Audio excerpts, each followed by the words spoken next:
Well, we got along like any normal brother and sister. Fran Comagna reflecting on growing up in Stockton with younger brother Andrew.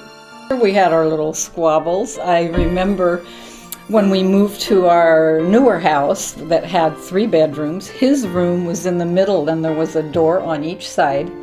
So you could take a shortcut from my room into the kitchen by going through his room. But I had to pay a toll to get through his room. I remember that dearly. So I wonder, what were those tolls, monetary or favors or what? Quarters.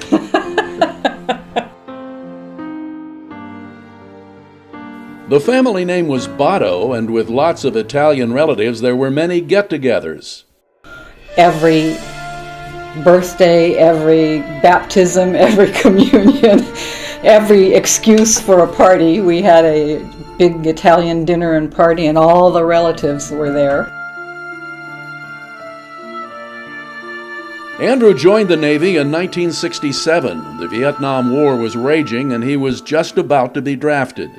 His draft number was up, so he decided rather than being drafted into the Army, he would join the Navy, thinking that it would be a safer alternative.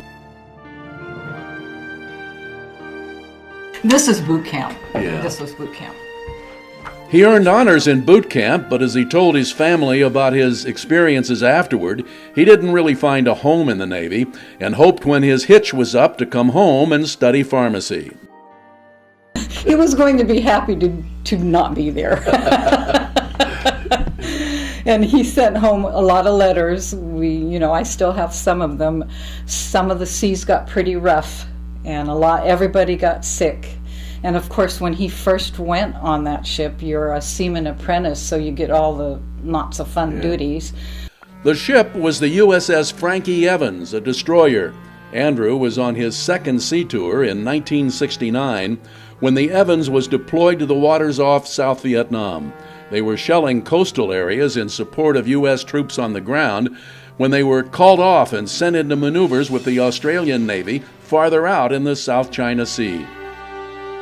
They were steaming side by side with an Australian aircraft carrier called the Melbourne, and somehow they got mixed up and they turned right instead of left, and they turned in front of the Melbourne.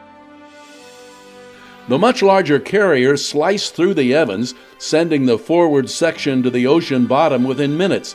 Andrew and 73 of his buddies went down with it. His body was never found. He was just 21 years old. The accident occurred at 4 o'clock in the morning. Del Francis was a shipmate of Andrew's and one of the few who escaped the part of the ship that sank. There was 3 of us that started up the ladder immediately, and a couple followed. But there was commotion in the compartment. People are looking for their shoes and looking for their pants, And I said, "Screw your pants! Get out of here! We're going down."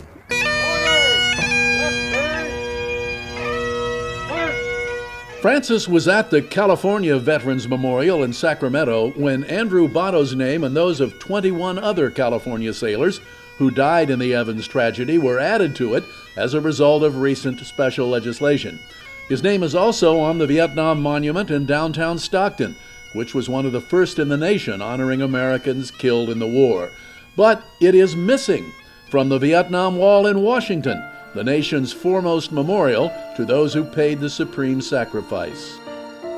We were pretty excited about, maybe going back and seeing my brother's name on the wall. So we you can ask for a list of names that were on the wall, and none of those 74 boys' names are on the wall.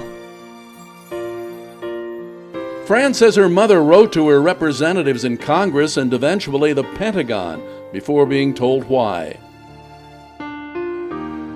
They said that they were killed outside the combat zone.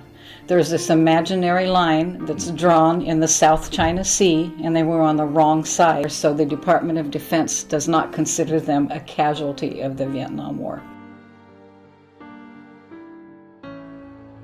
An association of Frankie Evans survivors continues efforts to persuade military authorities to add their lost shipmates to the wall. Fran Comagna says they're not giving up, but until they succeed. And I kind of feel like that's a slap in the face to my mom and dad. They gave up their son for this country.